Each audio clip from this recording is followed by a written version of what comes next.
What's up, everyone? How you guys doing? And for those of you who are celebrating, happy Lunar New Year. Wishing you a year of prosperity and not losing your 50-50s. So today we are just going to talk about a Chronicle Wish. Before I talk about the individual characters, I would actually like to talk about how I personally think that the idea of a Chronicle Wish can be a good thing for the game, especially since we're in our 5th year. We have so many characters that have been launched. So yeah, hopefully this video goes out all well. Right, let's get this video started. Okay, so just about the Chronicle Wish, for those of you who do not know, it is basically a selection of older characters from a certain region. Well, I don't know why Xiao is here, but he is. But basically this is the Liyue edition. Of course, characters that have not been ran recently will be added here. And I think it's a good thing because when I was talking about this in my Shenhe video, I think that in all, right, the Chronicle Wish is an additional way of like them giving out characters, especially for like, well, let's be real, some of these characters are a little bit older and they tend to be a little bit more undesirable, right? Obviously, there'll be characters like Hu Tao and Yelan, who obviously, a lot of people like to pull for them. A lot of people like to use them. They're very popular. But for the less popular ones, right, because, I think that the viability of a character tends to always depreciate after time. And, if you don't rerun them often, the value between reruns gets very, very low. So I think this is a good thing in general that characters are being run more often via this, like, I'll call them bulk banners, where at least like the newer players who want to pull for them will be, they have a way of getting them. They want to wait like years, like what happened to Shenhe, almost 2 years for a rerun. And that also applies to like the Mondstadt banner. For me personally, I think the Mondstadt lineup is a very, very weak. So that's why they're not as good. But if let's say in the future we do have an Inazuma Chronicle Wish, you still have a lot of good characters from there that players can pull on. Arataki Ido is still pretty decent, for example. So definitely helps the pool of characters. So as I mentioned, right, if characters get run faster, especially the older ones who are now in Chronicle Wish, it means that the newer characters get faster reruns, and the faster reruns means that they'll be cycled much more. We don't have much of a waiting time, so the characters will stay more relevant between reruns. So I'm all for this. Do I like that they use the this wishes, the fates, the intertwined fates? Not really. Maybe standard wishes will be fine. But you know what, maybe there's something in the laws of China that prevent this. Because I do know that characters that were limited, like Ganyu and Shenhe, can't be placed in like the standard banner because of China laws. Like let's say if on release they were limited, they can't be put in the standard. Something along the laws of China. They had to be stated from the very beginning, like what's happening with Mizuki, that they can be placed into standard eventually. So that's my talk about the Chronicle Wish in general. But let's just talk about the characters. I'm not gonna talk a lot about Ganyu, Shenhe, because I already talked about her in the video. I'll just briefly like mention. But if you want to check more of my thoughts on Shenhe, do check out the previous video that I made on the topic. Okay, but let's just go through some characters that I think players shouldn't pull. And I think the first two that always come to mind is Qiqi and Keqing. Keqing, not because she's a bad character. I think that Keqing will always have a use. The problem is that these two are actually from the standard banner. So if you're using the premium currency to pull on standard characters, that you could also get from losing your 50-50, which is also, by the way, possible because how this banner works is similar to the fate system that we have for the weapons, where if you lose 50-50, you get guaranteed the next one. So generally you could even get this, but by losing your 50-50. But generally I wouldn't pull for either of them because they're standard characters. Qiqi especially because Qiqi is very undesirable character. The only good thing is her bulk healing, and she also has a lot of energy issues. So definitely a very, very uncomfortable character for player to use. Obviously, there's the Ocean Deep Heal set that people play with. Where basically you get a bubble for doing more like healing and it explodes. But ultimately, it's also a strategy that people use, and it's more for like a character like Kokumi that's more viable.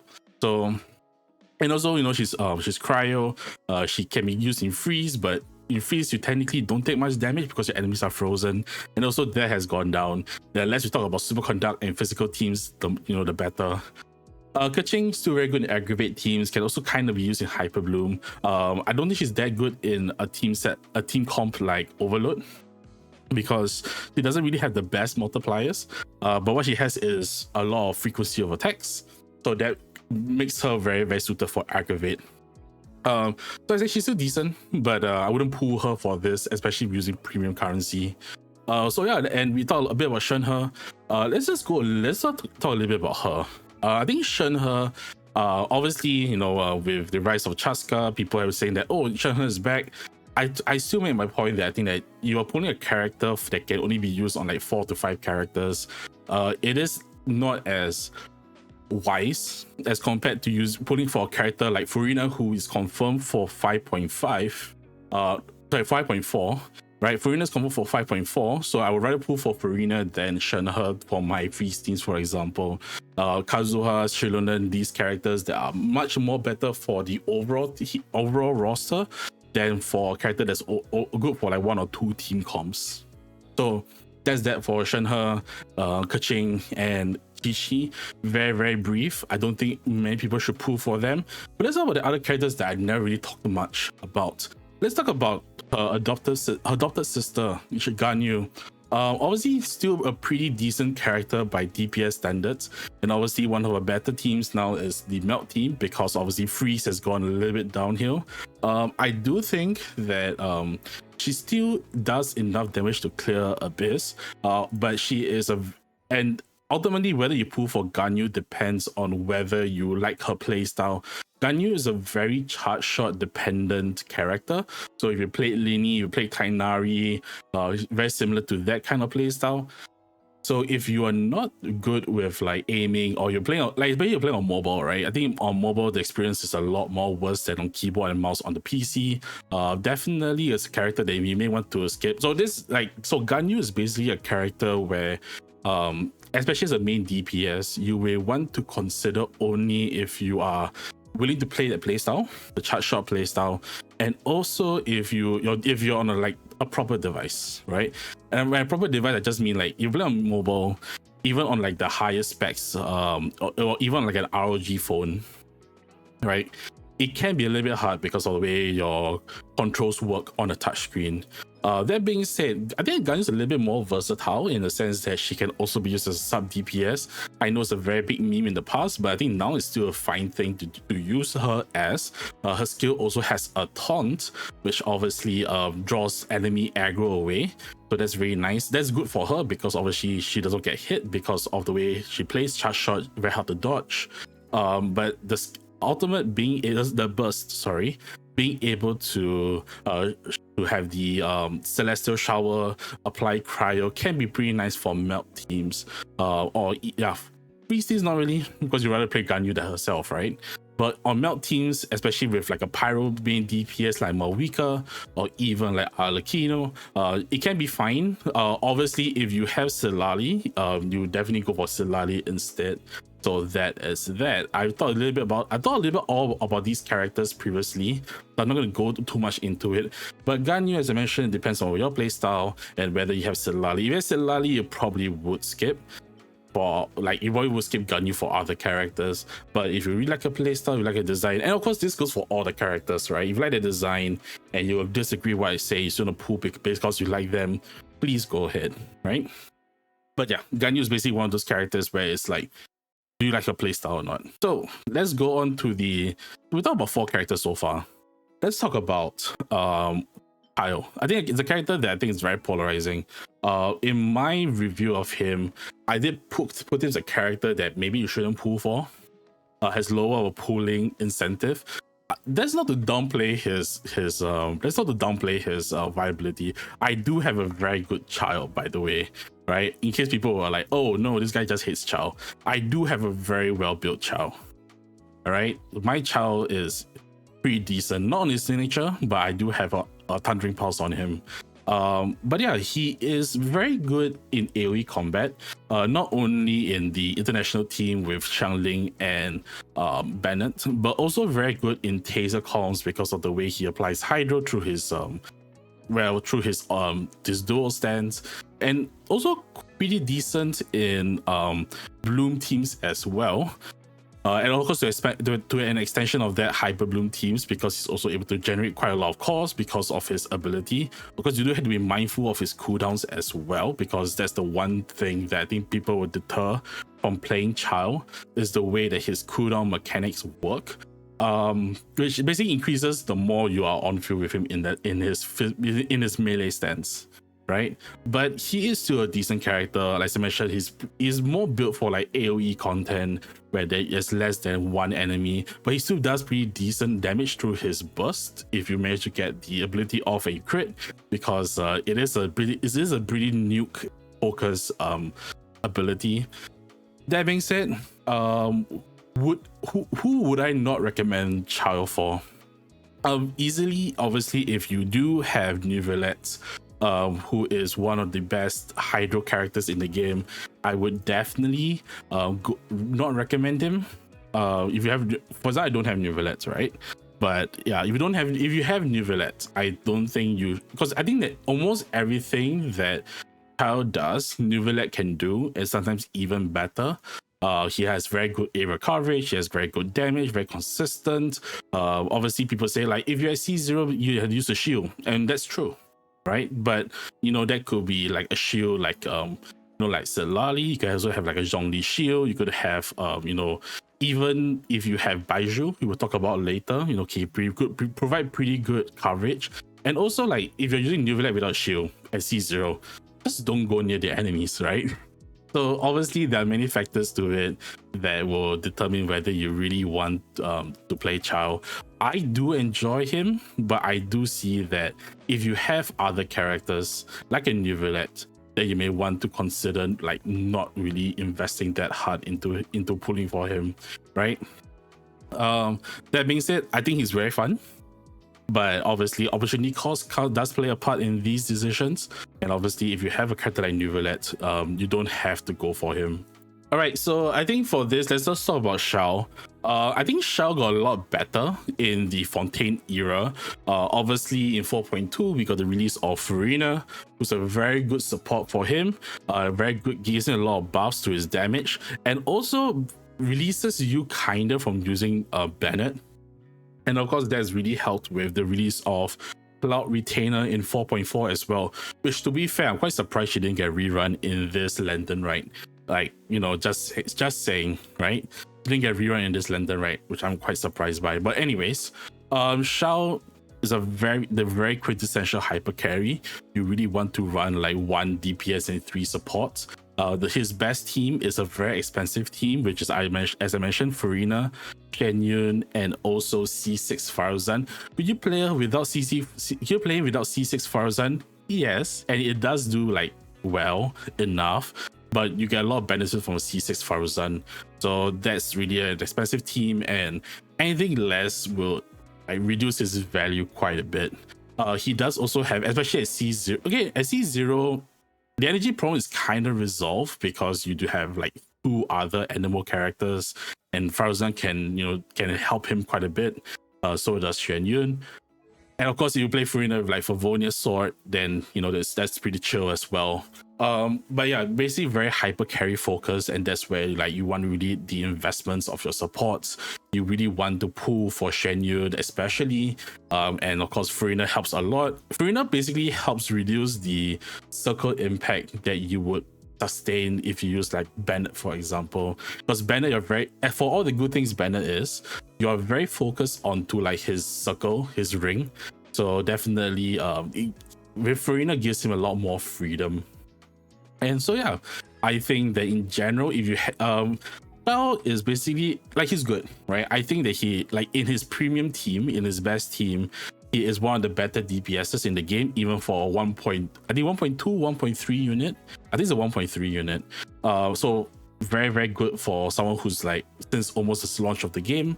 That being said, I think that you have to really have the pieces together for him to keep up with the rest of the meta. And yeah, so if you do have those pieces, actually I think he's a pretty decent pull. But if you don't, especially since we don't know when Shenhe is coming, because obviously she's not marketed for 5.4, so at the very earliest 5.5, so definitely something that you may want to consider, right? Are you going to chance on the Shenhe coming back if you don't have her? So that's whether you want to pull or drop. I think that I won't pull for him because I don't have Cloud Retainer. But, you know, and I also don't have like C6 Farazan. I think I have like C1 Farazan if I'm not wrong. But so something for players to consider as well. Like I said, not a bad character. In fact, a pretty good character. But you do have to have the pieces to fit his jigsaw puzzle. All right, and the last one, talk about Baizhu. I think Baizhu by far the best character on this banner. Very good Dendro support. He does not have offensive capabilities of Nahida, and I made this video a long time back that compared the two of them, how Baizhu would have been better received if Nahida didn't exist. But the thing is that Baizhu does have his part to play in the meta. I think obviously with the rise of Farina, team-wide healing is a lot more valued, especially if you're playing with her.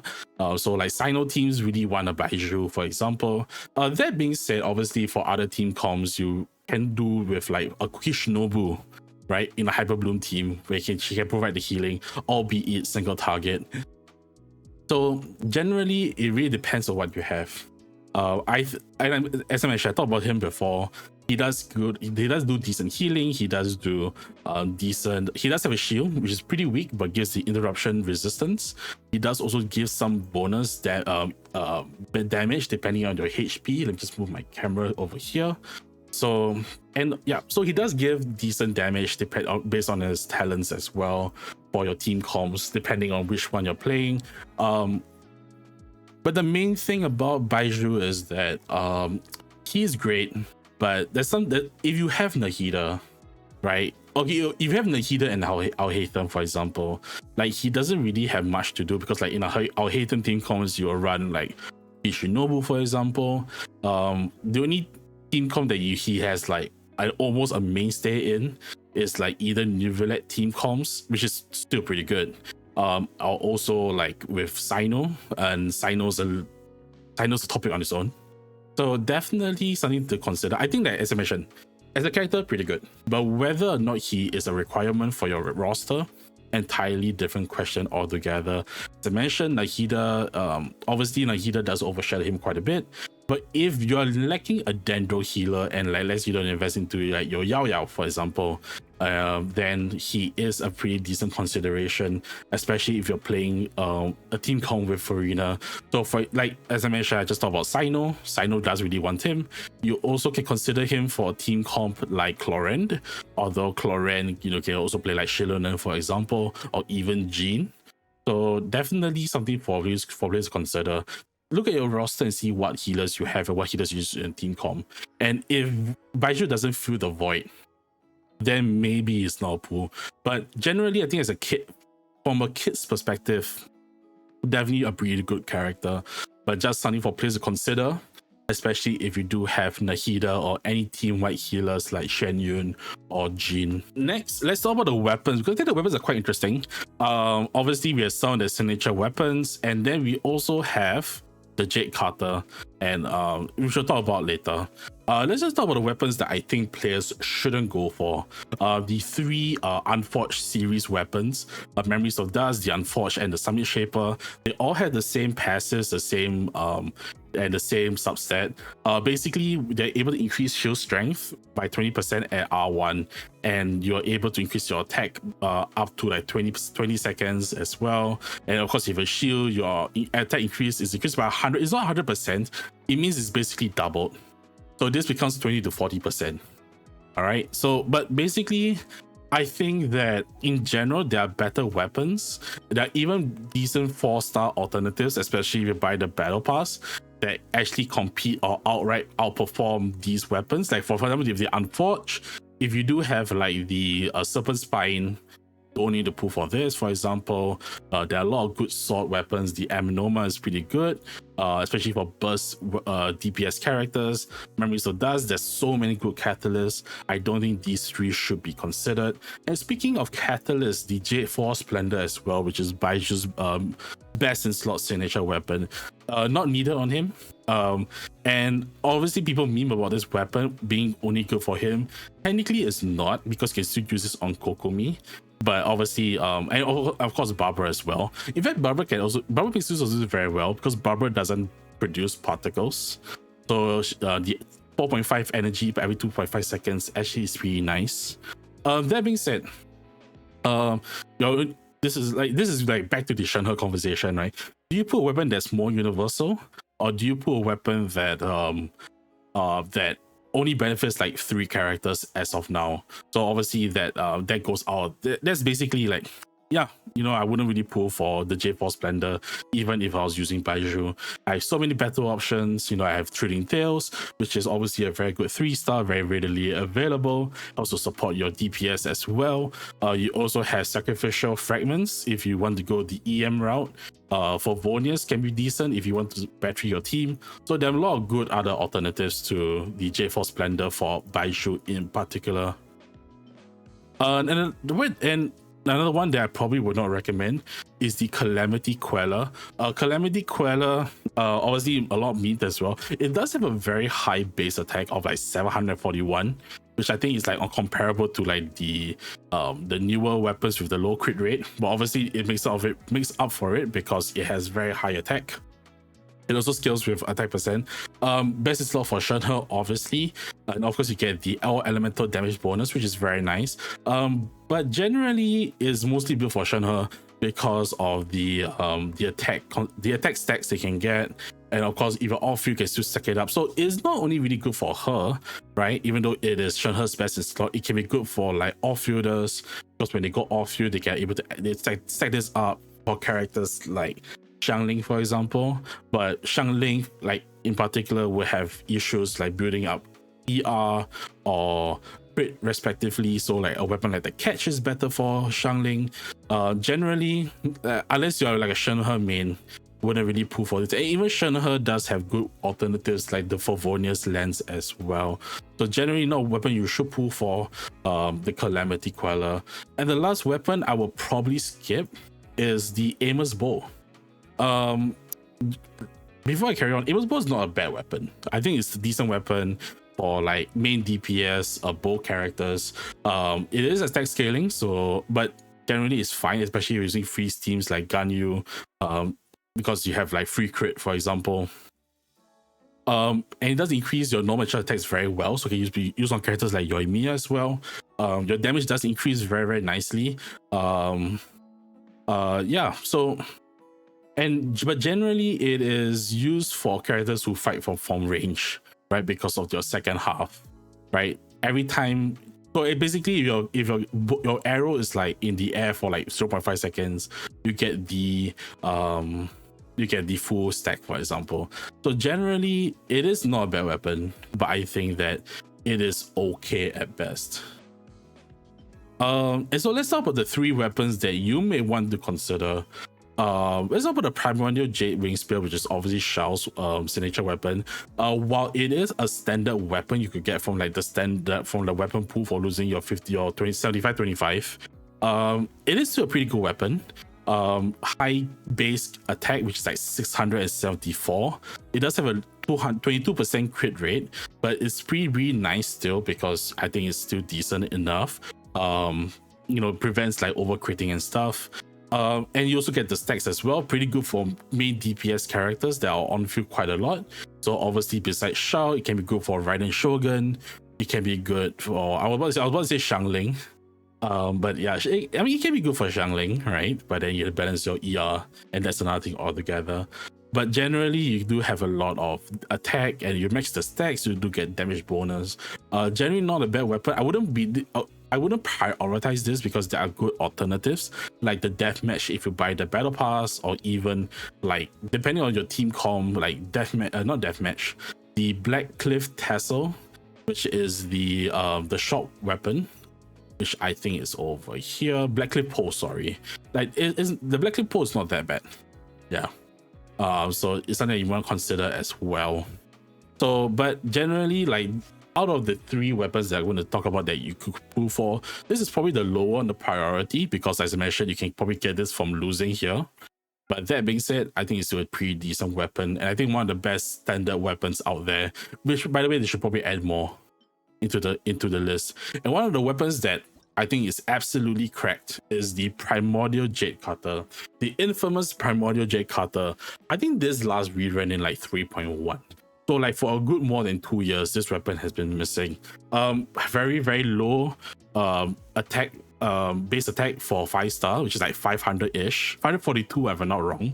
But it gives you 44% crit rate. That's insane. And its passive gives you additional HP. So for HP scaling characters like Farina, your player is a main DPS at like higher constellations, pretty good. Not many people benefit from this that much. However, depending on your max HP, you do get a bonus. What's it called? You do get bonus attack as well. So the HP does the attack gain from this second half of the passive can make up for the low base attack. Because if you think about it, right, a character at like 18k HP, right, which can be reachable with this, right, at 18k HP gives you about 216 base attack. So that means that it kind of makes it up for the low base attack that you can get. So it can be pretty nice, right? It's still pretty decent nonetheless. So obviously something for players to consider. So this second half of the passive does make up for the low base attack. So yeah, honestly, one of my favorite weapons to use. Is one of the few 5-stars that I actually like gambled on and actually won, which I'm very happy about. But yeah, definitely a very good weapon for players who are looking for a very good general 5-star weapon. A lot of 5-star weapons, especially swords, are put against the Primordial Jade Cutter as a reference. The only bad thing, probably suffering too much for success, is that it's 44% crit rate. It does make you it can help you, it can make you over crit or overcap on the crit rate depending on the character. So if a character scales on crit rate, or the character has innate crit rate, like for example like Clorend, right, who has 20% free crit rate from her talent, then this will be like a bit like over critting. So that's that. But generally, this is a pretty, and of course like freeze characters like Ayaka can use it as well, because you have to like re-roll all your stats into crit damage. But generally, still a pretty good weapon. I use him on my Alhaitham, and he does very, very well. All right, the last weapon, the Polar Star. Polar Star is a very, very good weapon. In fact, I would dare say that the Polar Star might actually be one of the best, if not the best bow in the game. For limited, like for general character, for general character's sake. I think it is better than the Aqua Simulacra. I know people will not be happy with that because they love the Aqua Simulacra, but I think that the Polar Star is better. I think that it's slightly better than the Thundering Pulse, and is comparable to the Tainari weapon, which I've forgotten what its name is, which is the Hunter's Path. I think it's compared to the Hunter's Path, but I think this is a lot more general. Hunter's Path is more towards the elemental reactions kind of side. But yeah, Polar Star, one of the best weapons. It does have like 600 odd base attack and 33% crit rate, so it's very good stats. And the passive is very easy to proc by most, if not all, characters. Obviously, a character like Childe procs this very, very easily. But even for characters like, let's just say like Fischl, right, able to proc this very, very nicely as well. For characters who are like Yoimiya, also very easy to proc this. So Linny as well, very easy to proc this. Chaska does very well to proc this. So it's really, really nice to see like a weapon like this be so general and being available. So I think that if there is a weapon that you will want to pull, I think the Polar Star is mentioned one of the best, if not the best bow in the game. In terms of general usage, obviously there are some characters that have their best in slots that are better, right? For example, like Chaska will want her signature weapon, but this on Chaska is fine, right? This on Linny is fine. This on Yoimiya is perfectly fine. And so definitely something for players to consider if they are looking to at least pull something. Like weirdly enough, right? The weapon side looks a lot better than the character side. And as I mentioned, players should consider, right? Especially it's the Polar Star, right? If you're wanting to pull on this to vertically invest into your characters. But that's about it for me. Mentioned I talked quite a bit. The TLDR, if you have gone this far, probably the only three characters are considered Baizhu, Xiao. If you have the pieces, which is Furina, C6000, and Shenyun. Tartaglia is like on the like fringe, but he's not a worse pool than these. And okay, Ganyu, I can see people who want to pull for Ganyu. Weapons wise, 1, 2, and maybe 3. Like he's also on the fringe because it's standard weapon. But Polar Star and Primordial Cutter being here, actually pretty excellent. So something for players to actually consider. That being said, appreciate you guys being here for this video. I know it's a little bit late. I promised this, but life got busy. But now that it is the holiday weekend, I actually have time to make this video, and hopefully I should probably pre-record some videos to release over the next few days today. But that's that, right? Anyways, wishing you all, especially you celebrate it, happy Lunar New Year, and hopefully everyone is prosperous this year. Also do check out my other content on the channel. Do check me live on Twitch. Do play all the popular gacha games as they say it.